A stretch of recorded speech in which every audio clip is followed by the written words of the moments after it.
Good morning, dear students.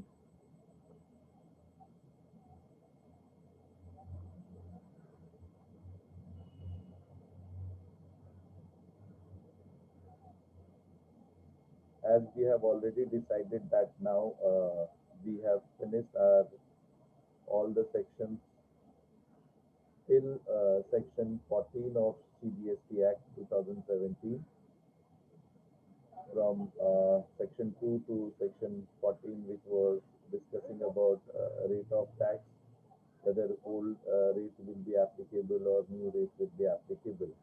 So now we will be proceeding for section 15 of CBST Act. Section 15 of CBST Act talks about value of supply. Okay, we have seen the place of supply, we have seen the time of supply, we have seen the rate of supply. Now we'll be going to talk about value of supply. Why value of supply is so very important? Try to understand when only there was a sale of goods act. Okay, this is all we manipulated with the government. We never used to make the proper payment. Subsequently, government bureaucrats understood these are the loopholes, and and they came up with the effective suggestion to the government, and finally it became the act for all of us. So what used to happen earlier? Only the goods was taxable, services were not taxable. So what the people used to do?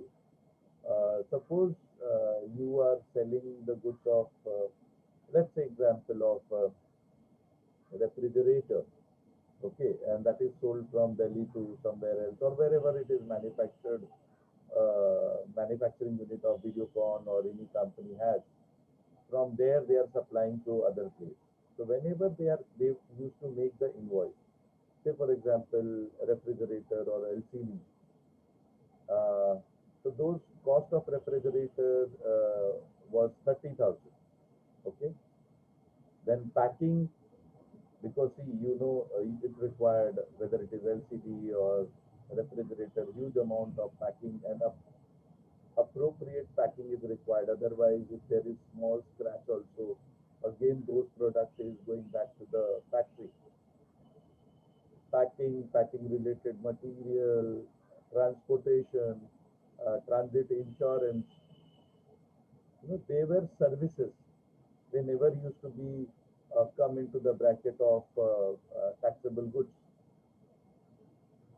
And suppose those things were charging 20,000.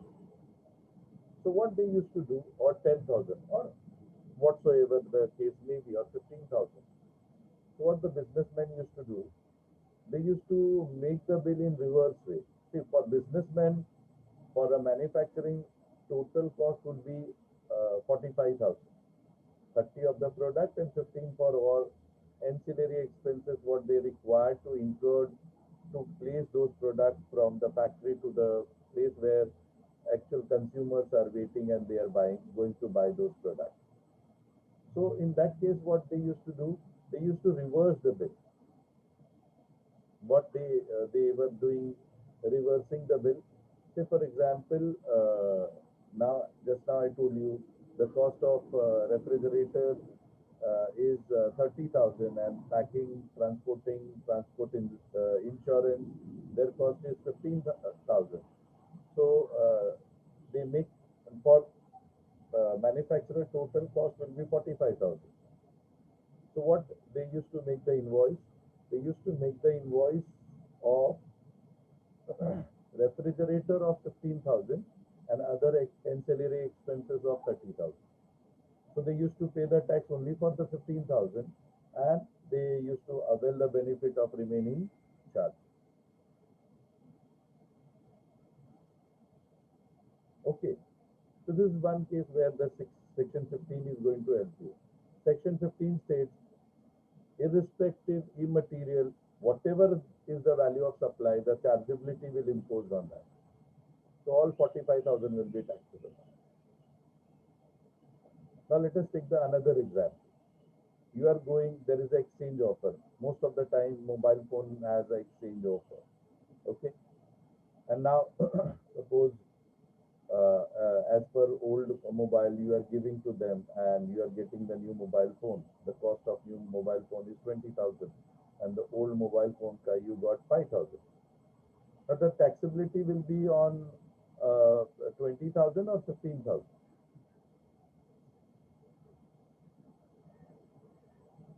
or 25,000.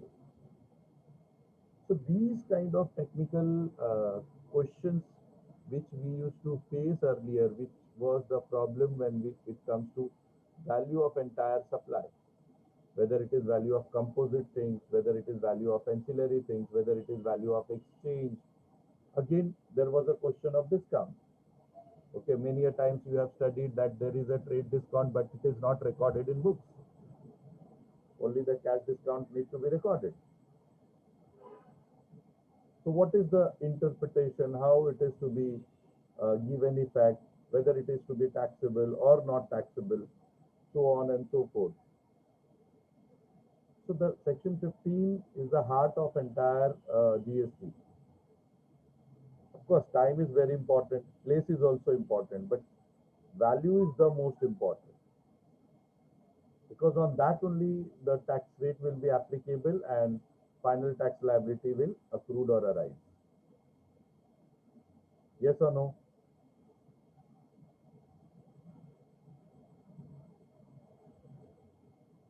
Tell me yes or no. Thank you, Santosh. So that is why we need to thank you, Sanover. That is why it is very integral and important aspect of CGST Act when it comes to value of supply. We should learn it effectively. Okay, let us see how we can learn this aspect. Again, in the tabular form, I have tried to explain entire aspect of section 15. So now you must be seeing the value is everything, whether it is exchange, other than GST, incidental expense, interest, transport, packing, installation. Understood or not? Everything. Forget about not taxable or taxable. जो भी लगेगा, we will be going to charge tax on that. I hope you must have understood why I have given that introductory or briefing for value of supply. Now, section 15, when we talk about value of supply,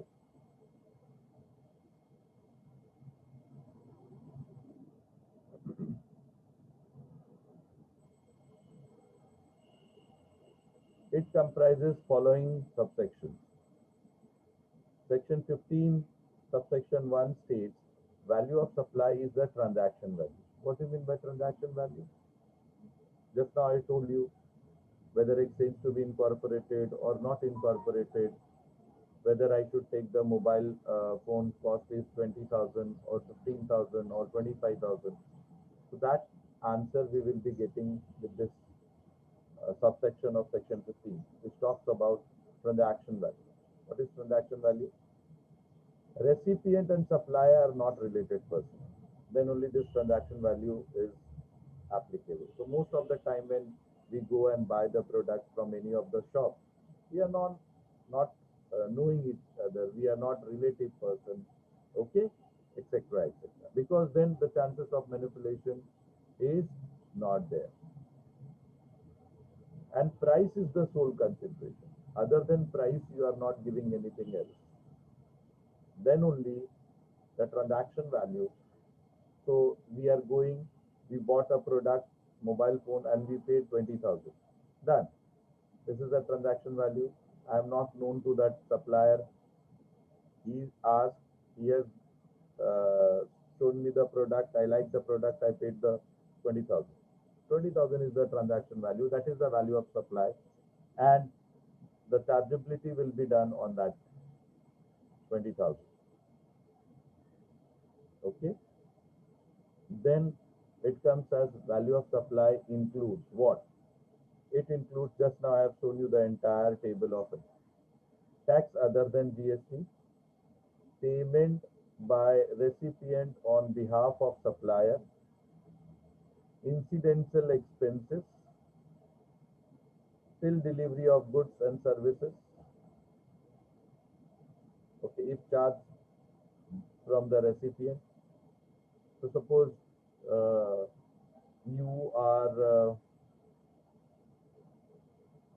most of the time when we bought this kind of product, say, we went to the electronic shop and we like that LCD or refrigerator, we pay the price. But again, we did not have to pay extra when they are getting that product at my place. So that is called incidental, ancillary, transportation, anything. If it is separately charged, then that also will be value of supply and taxability will be done. Okay, so that depends. And suppose you are raising different invoice, one invoice for the product, other invoice for other incidental and an ancillary expense. Clubbed together will be the value of supply and will be charged on that. This is the importance of value of supply. Any interest, late fees, penalty, or delay included as value of supply. Any subsidies like price of supply or except CGST or SGST will be the part and parcel will be included as a value of supply.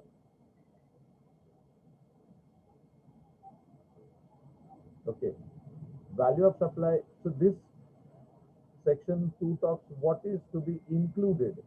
Similarly, section 3 talks what is not to be included. क्या नहीं आना चाहिए? Discount if recorded in invoice. So that is why you must have seen in the valuation, discount was deducted. Okay, देखो discount we have deducted, only that part. After sales, if terms of agreement that exist at the time of supply can be linked to the invoice, ITC reversed by recipient of the supplier. Proportionately amount will not be the part and parcel of value of supply.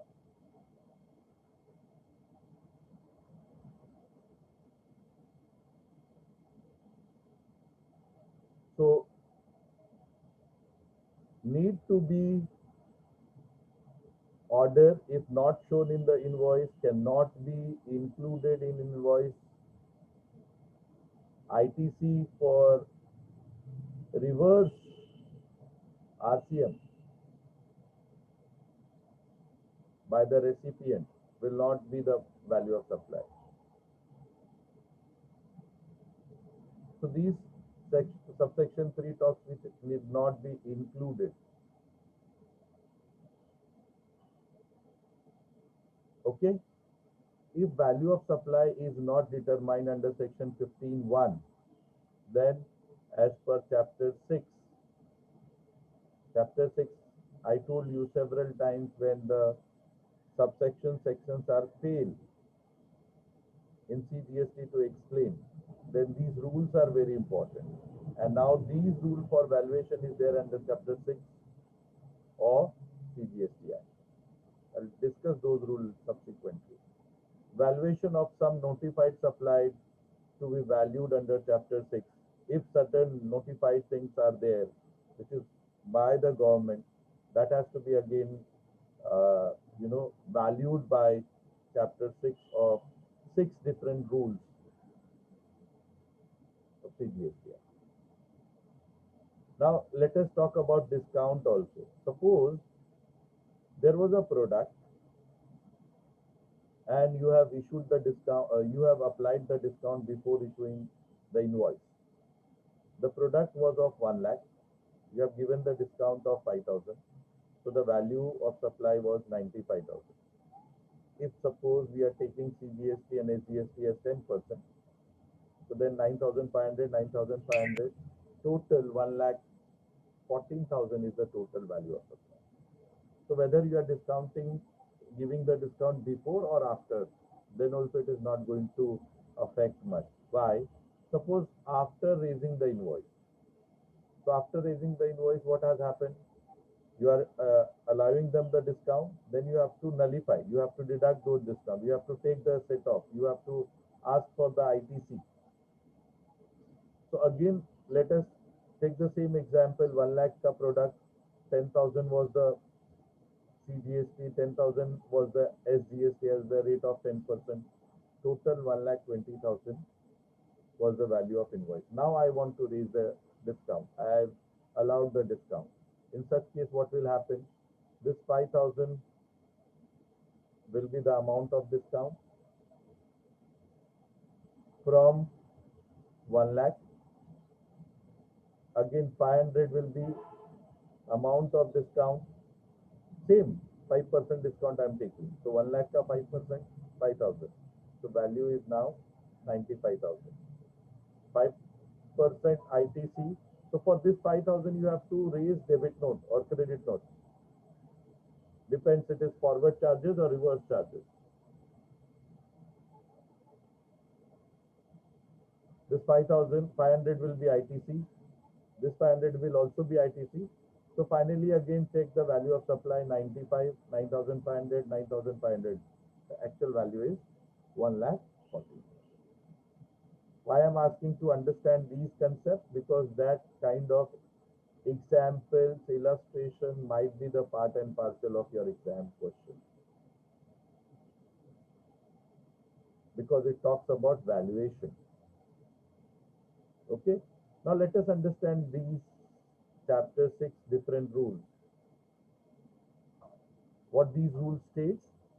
Rule 1, consideration is money only. Other than money, if you are considering, then what you need to consider the open market value for non-monetary consideration.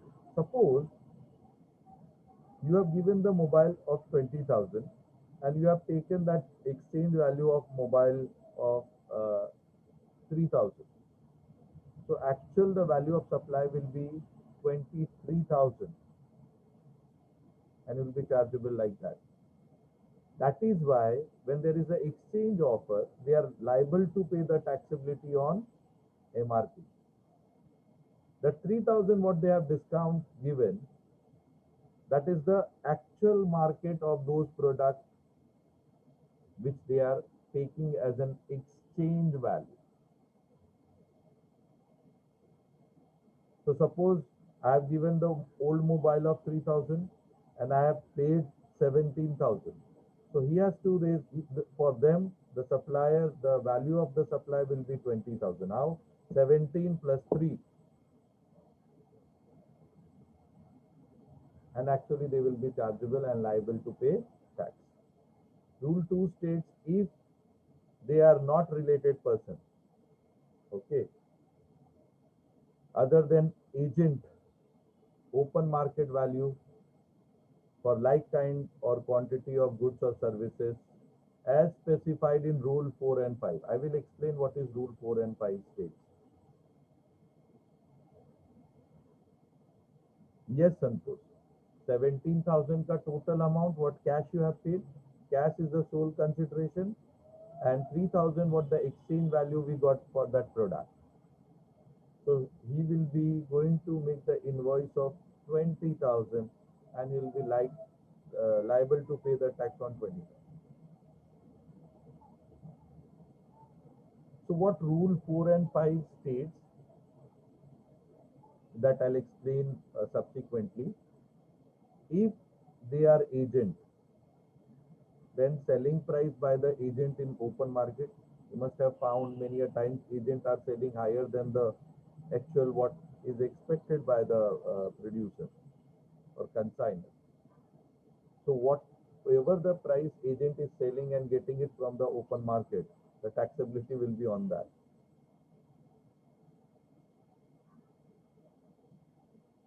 Okay.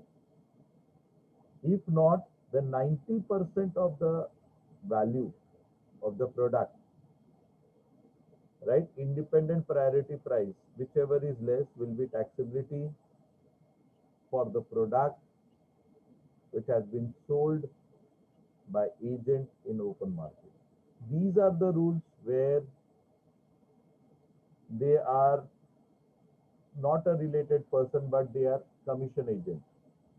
They are deal trader agent. They are consignee. For them, these rules are very important. Other than agent, open market value. Say, for example, there are three shops for the same brand of mobile. Okay, there is stiff competition to sell the product. They come off the cash discount for the same mobile phone. One is and you must have experience, particularly when you go to the vegetable market, it is the same. Same with the mobile phone also. We'll talk about Borivali, Goel, or sorry, what Indraprasth basement. These are as good as Bhaji market. Plenty of shops.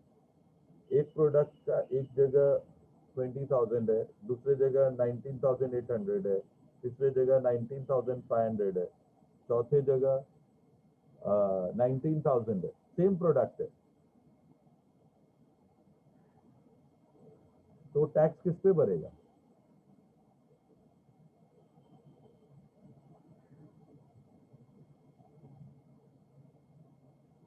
Tell me.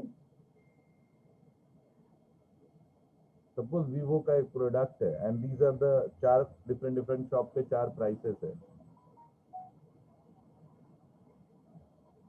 कोई एक बंदा गया वो 20,000 में खरीद के आया same product, दूसरा बंदा गया 19,800 में खरीद के आया, पैसा दे के आया, तीसरा बंदा गया 19,500 में खरीदा. आपने देखा रहेगा, दिस इज हैपनिंग. फिर आप किस पे टैक्सेबिलिटी चार्ज करोगे? What will be your value of supply? So in such cases, whatever the transaction value, it is very rightly stated, if they are not related person. But वही अगर agent लेके जा रहा है, then I will not take. Agent के लिए I will go for rule 3. But suppose उसने 19,500 दिया और 500 का कुछ और exchange में लिया, then again it will become 20,000. Then again it will become 20,000. तो तीनों को तीनों अलग अलग चार्जेबिलिटी आएगी, and they will be liable to pay the tax to the government on value, such value of supply. Okay. If there is a cost of production, whatever the cost of production, or 10% of 110% of cost of acquisition, whichever is less will be the value of supply. Residual provision, I think residual you have seen in section 12 also, section 13 also, where the regular payment and taxability is done, file returns are filed. In such cases, whatever you have considered, this is for genuine seller. And nowadays, with so much transparency, I found many of my friends and clients, they are stating, sir, अभी अच्छा लगता है कि government को tax भरो, मगजमारी में.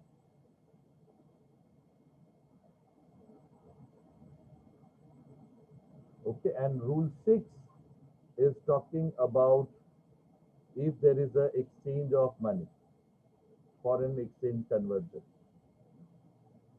buying rate, selling rate. Okay, so in such case, buying rate or selling rate, if RBI reforce rate into number of units, whatever you must be seeing on daily basis in banks or any forex market, the rate is different. तो किस पे taxability होने का? तो जो RBI decide करता है उस पे आपको टैक्सेबिलिटी वैल्यू आएगा and you will be liable to pay tax. Okay, buying rate or selling rate into number of units. Okay, if RBI reports rates is not available, then at the rate of 1%. Number of unit into RBI rate at the rate of 1%. when Indian rate is not available. So this is for foreign exchange when there is a exchange of currencies. We are going, we are buying, we are selling in such cases. So this is again rule 15, section 15, subsection 1 to subsection 5, and rule 1 to rule 6, which will be going to help us for computing the value of supply. You have enough more than 7.5 minutes. Kindly complete this.